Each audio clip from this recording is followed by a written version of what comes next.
Good morning, everyone, and welcome to the virtual breakfast sessions. I'm Larry Sashin, and today we have a couple of guys that just are going to be talking about a topic that is near and dear to many of us. Half sour, the full story on pickling and fermentation. But before we go into our topic, let me thank the people who are paying our bills. The Era Group and Ed Flanagan. Listen, if you've listened to the show, you know I've been saying over and over and over again. If you're tired, I'm tired. If you're tired of paying those employee taxes, ask Ed about the IRS 125 cafeteria plan. That plan will help you claw back some of that money that you've been spending on taxes for your employees. But so if you're tired of taxes, call Ed. Back to the show. Half sour, the full story on pickling and fermentation. But before we do that, let's introduce our guest. Stephen, why don't you start? Hey guys, how are you? My name is Stephen Yen. I am currently the culinary director for Jacob's Pickles, also known as Pickle Hospitality, here in New York City. We do have one location in South Norwalk, Connecticut as well. But bringing really good food and pickles to the world is my current mission. And a very just one. All right, Bob, say hi. Hi, Bob Rento here. I am a manufacturing lover. I started working in a manufacturing operation when I was 16, got an engineering degree from Clemson University, spent 20 years in textile manufacturing on and offshore, spent 20 years helping a small pickling company grow to 160 in sales, and now I consult with companies on special projects. Okay, thank you, thank you. All right, back to the show. All right. I mean, it's never on your mind, but it's always close by. Everybody has a jar of pickles in their refrigerator. You know, you buy a hamburger, there's a pickle on the plate. But do we ever really think about how it happens? How are there pickles and a new title to most of us, fermentation? Why don't you start, Steve? Sure. So, in my opinion, back in the day, you didn't have refrigeration, right? So you had to preserve food. How do you preserve food? Salt, removing the moisture, drying, fermentation. This is something where I guess when humans started to use ice and use preservation methods other than pickling or preservation, whereas, the refrigeration, the freezing, I think the art kind of went away for a little bit. And once we've realized that fermented rather foods is really, really good for your gut. And what we've realized is your gut is your actual second brain. Now, if we mistreat our brain or mistreat our gut, we're going to become sick, we're going to become unhealthy. So I think there's a resurgence for fermented foods and really trying to figure out what is healthy and what's not healthy. I think the craziest thing is between medicine and science and just really trying everything out there, we still really don't know what goes on in our body. We know more about our car engines than we do our internal engines, right? You go into your car, you got all these gauges, you got all of these tools that will tell you what's going on in your car. But besides wearing a watch that might tell you your blood pressure and, potentially your blood sugar now, you have no idea. You would have to take a blood test to really see what's going on in your body. So where we need to be is not where we are today. And I think the resurgence or the reawakening of fermented foods, preserving foods, really made famous by how chefs have become rock stars. Nobody nobody would have known what Renee at Noma was doing unless you really got into fermentation. He has one of the best fermentation books out there currently. One of my friends was part of the fermentation department at Noma, and now she's really made a career out of it. Where her last 3 jobs, she was hired as a fermentation specialist, where something like that would have never, ever, ever really, been even a career opportunity before. Um, so I think, getting back in touch with our roots as far as preserving and fermenting it's crazy. If you go on social media right now, the year of 2026, pickles are everywhere and it's here to stay. So, what is fermentation? So fermentation is it's lactic acid, right? So, and lactic acid is something that the brain perceives as delicious, the same way as the brain will perceive calories. So our metabolism hasn't adjusted with how fast we can gain a calorie. Right now, you can go to McDonald's, you can get 5,000 calories in 30 seconds. Back when we were hunters and gatherers, you needed to spend, let's say, 5,000 calories in order to gain 2,000 calories. So lactic acid is pretty much when it breaks down your, when the actual fermentation happens, it's turning into something that the human brain perceives as safe and actually really, really good for you. So the brain is saying, hey, this is delicious. Now, if you're thinking about restaurant food, I call it fast food. Really, it's a balance of fat, acid, sugar, salt.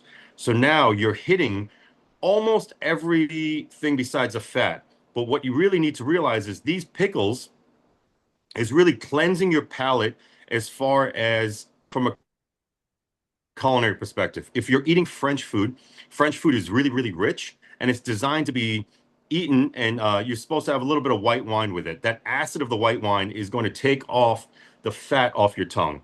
And that's really what's happening. But the reason you put a pickle on a burger, the beef has so much fat, hopefully, has so much fat. The cheese hopefully has a lot of fat. So that pickle is really removing the fat off your tongue, cleansing your palate. Same thing if you look at Japanese sushi, the pickled gari, the sushi ginger is really cleansing your palate. But what you really, really got to dive into is almost every single culture has some form of pickle. Almost. If you're using something without vinegar, you're using salt, it's more of a brine, sauerkraut, more of a kosher pickle. If what I like to do is called a quickle, right? For me, this is a very Japanese style, 1-to-1 ratios of vinegar to sugar. You pour over the hot liquid over onions or yamagobo or daikon. Within 20 minutes, you have a quickle, if you will, a really quick pickle.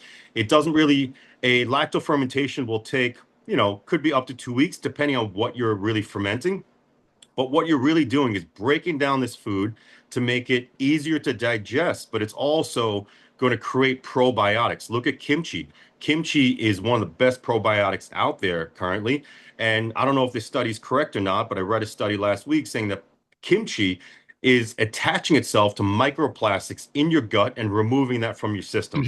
Wow. So that's a plus. We've gone so far with plastics to help us, we're actually hurting ourselves now. But now we're going back to these old techniques to kind of save us. That's really what's going Okay. on. Thank you. Thank you. So, Bob, let's talk about the manufacturing end of this. How are these pickles made in a plant? Now, there's two, I'd like to break it down. I think Steve covered some of this. There's two different processes, and then there's sub-processes of that.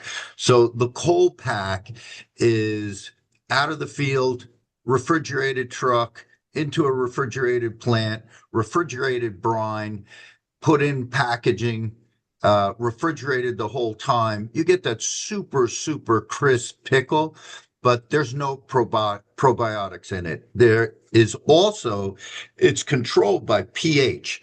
So you have a pickle, which inside is, 90 some odd percent water, and it's somewhere around a 7 to a 6.8. And then you have your brine solution. Those two are going to come together and eventually they'll have the same pH.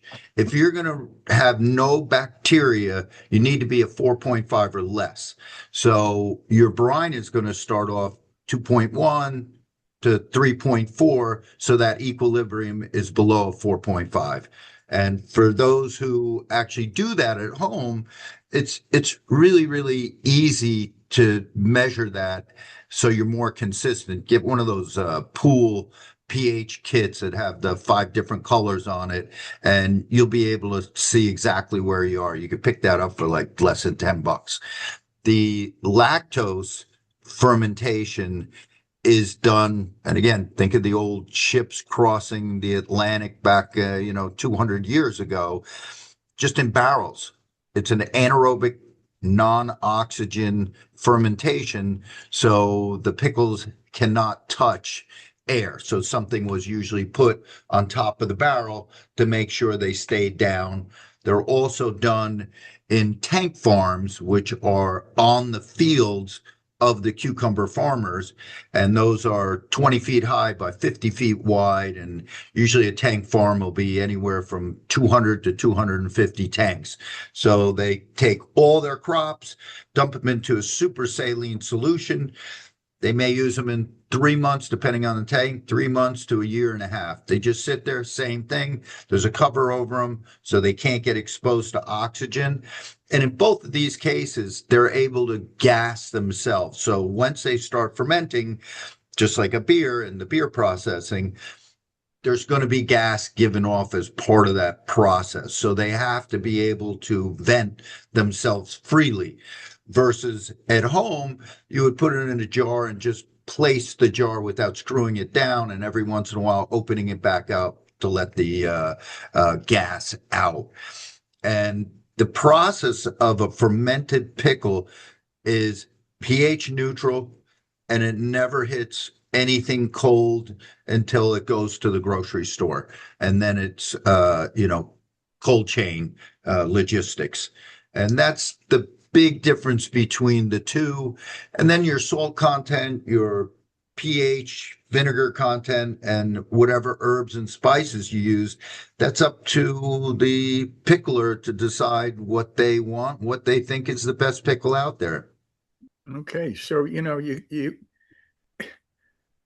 go to 4 different kosher delicatessens in a day, and each one gives you a choice of half sour or a dill pickle, a kosher dill. All right. Except that every place you go, it tastes different. All right. How does that happen that the same pickle will taste different in a different place, Stephen? So like he said, it's definitely the recipe. A lot of families will protect their recipes. They really don't want to give up their trade secrets. Um, Spices, also time. That time value is really, really important, whether it's a half sour, full sour. That's really, I think Bob was saying the other day, he's not really a full sour guy. And a lot of you'll meet the gamut. Some people are like, I need a full sour. Some people love that crunch of a half sour.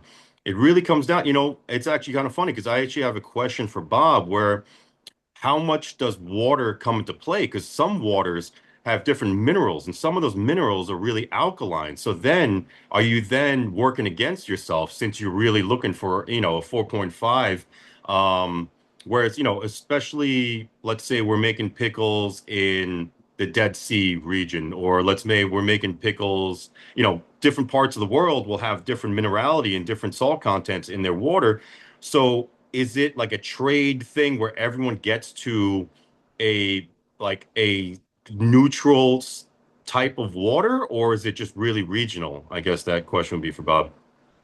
It's part of the flavor profile. I mean, I grew up in Jersey, and I agree with everybody who thinks Brooklyn has the best bagels in the world, even though I love a Jersey bagel, but everybody says it's the water in Brooklyn that makes those bagels. It doesn't in a fermented pickle, the you could be anywhere around neutral and you're not going to affect the recipe. Where a cold pack, you got to be below 4.5. Okay. So that opens up a question here. I remember the days when we used to drink beer, just beer. All of a sudden, a word popped in before beer: craft, craft beer. And then craft beer became the big thing. There are craft breweries all over the place. They're becoming like chiropractors, everyone on every corner. Is there a market for craft pickles, and is it in action right now? Larry, I'll answer that question. Absolutely. You go to uh, ShopRite, you'll see 5 different brands of pickles, both fermented and cold packed. So how do you know the difference? Most people don't. Most people do not know the difference. So it's a process. It's not on a It's a label anymore. process. And even within the cold pack, you'll have Gorillas in there, which is a super vinegary pickle. It's their flavor profile. It also enables them to add no preservatives whatsoever. They're down around a 2.6 pH with the final product. That's just too much vinegar in a pickle for me. And you'll have Nathan's, who's made by somebody else. And their pickle, I think, is delicious. Okay.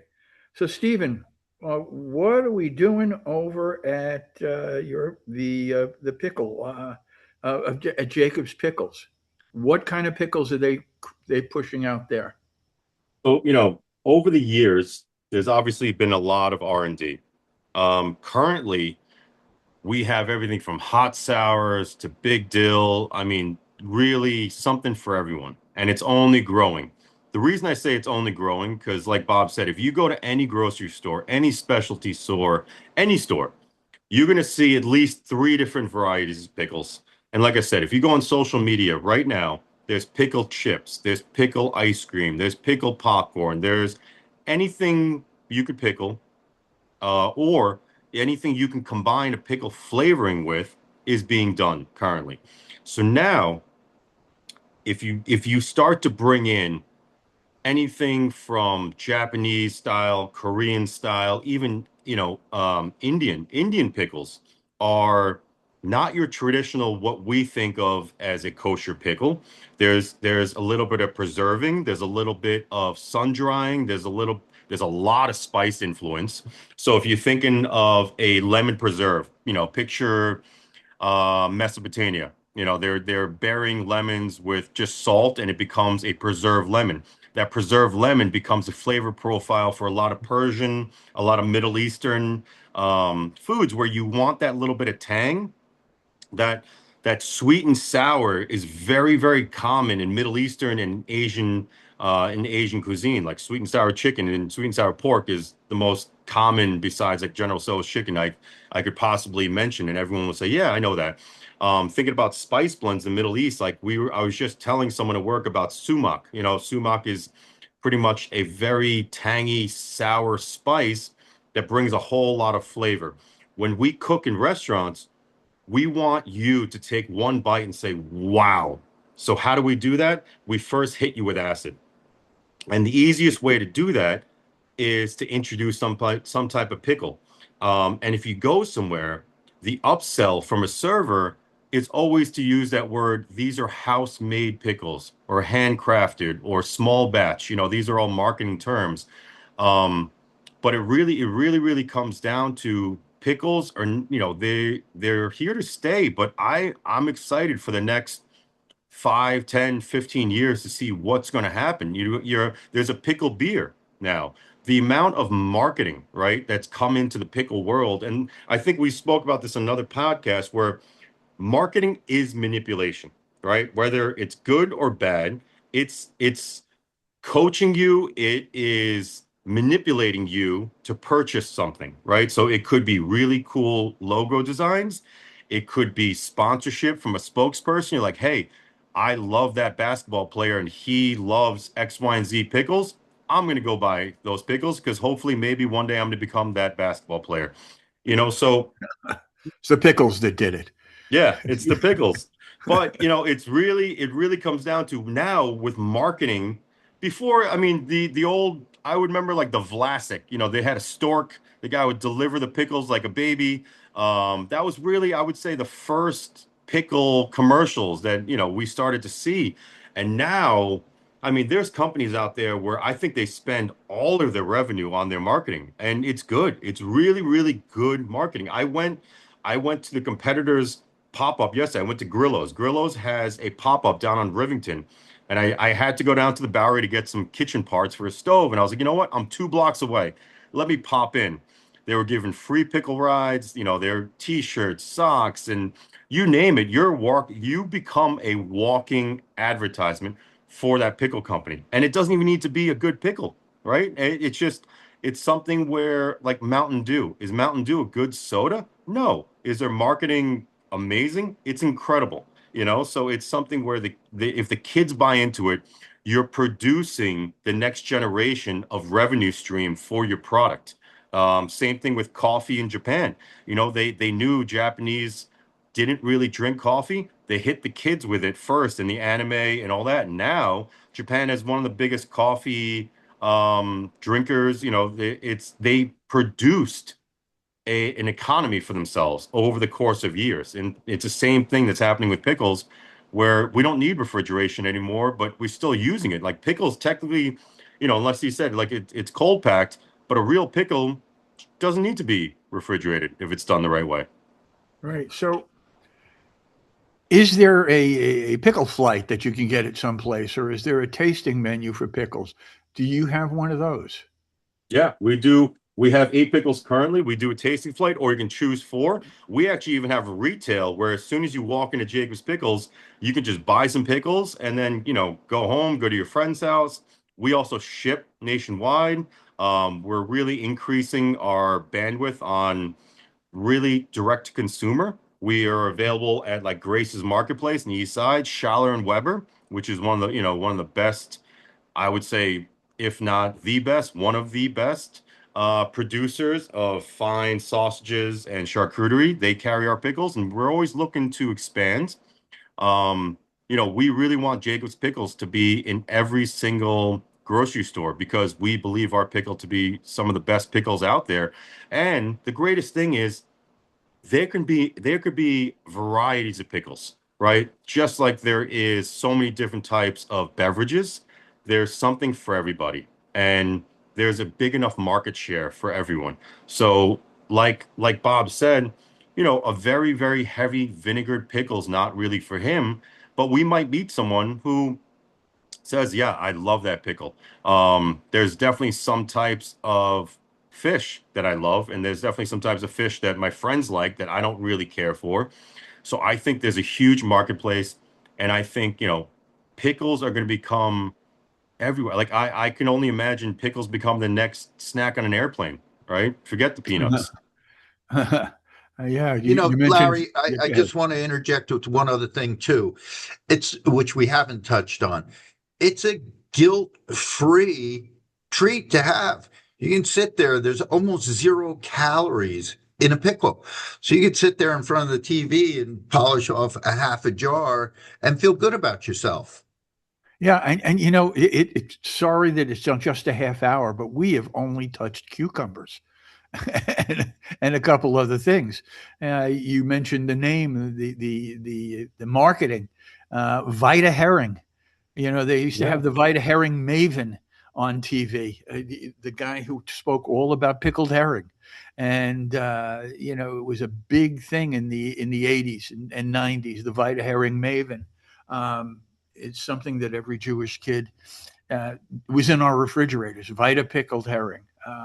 There are so many fruits, vegetables, fish, uh, meat, and meat, all pickled or fermented. So it's something to do more research. That's another show. But as I always say at this part of our show, time is our enemy, and we're coming near the end. But before we talk about anything else, and everybody gives their last bit of information that you should take home with you, I have to thank Ed Flanagan and the Error Group. Listen, eh, you get shipments every single day, and most times you count the cases, you look at the invoice. If the cases match the invoice, you stick it on the pin and you tell somebody to pay it. Not necessarily the best way to do it. You don't know if the prices they're charging you is what you agreed to. You don't know if the numbers are there. You're just moving boxes. If you have no time to look through your invoices, look through the cases, look through the contracts, call Ed Flanagan and the Error Group. Those people will sift through your invoices, check your contracts, make sure you're getting exactly what you pay for at the price you agreed to pay for. So if you think something may be awry, call Ed Flanagan and the Error Group. So, guys, thank you for being on the show. You've opened my eyes to a few things, and I see Jacob's Pickles in my future, but before we go, can you give that last bit of information that the people should know when they finish watching this video? Bob, why don't you start with this one? Sure. The other thing I'm thinking about is I'll bet you in my refrigerator right now, I have 2 full jars of pickle juice. My wife and I pickle our chicken before it goes on the grill. We'll do steaks, pickled steaks, throw it on the grill. We never throw pickle juice out. Okay. That's a new one. That's a new one. Um, uh, Stephen, thank you. I would say, also look at the economy. People don't realize when they preserved what became sushi back in Thailand, they needed a way to really palate that preserved fish. And soy sauce was actually discovered and meant to get, and combined with what we know as sushi today. So if you think of all the byproducts that come from the pickling business and economy, it's enormous, and it's only growing. So you say that soy sauce, something that everybody uses at least once a week, is fermented? Oh yeah. So in order to inoculate miso, when you make miso, which is fermented soybean paste, soy sauce is a byproduct of that. So it was actually discovered. They weren't trying to make soy sauce, they were trying to make miso. Wow. That's one of those inventions that just pop up as a Hmm. byproduct. So, guys, I'd like to thank both of you for being on the show. You opened my eyes about pickles, and I thought I knew a lot. Uh, so, listen, we're going to be back again tomorrow with another show. Hope you watch this video, enjoy the video, let us know what you think about it. And if you're out there and you're a restaurateur and you have somebody that you think we should be interviewing or a topic that we should be talking about, please contact us at totalfood.com and we will consider doing a show on your suggestion. Until then, I only have 2 things to say. Everyone, stay positive, test negative, and I'll see you guys tomorrow. Bye now. Thank you. Bye-bye. Thank you, Larry. Bye. Take care.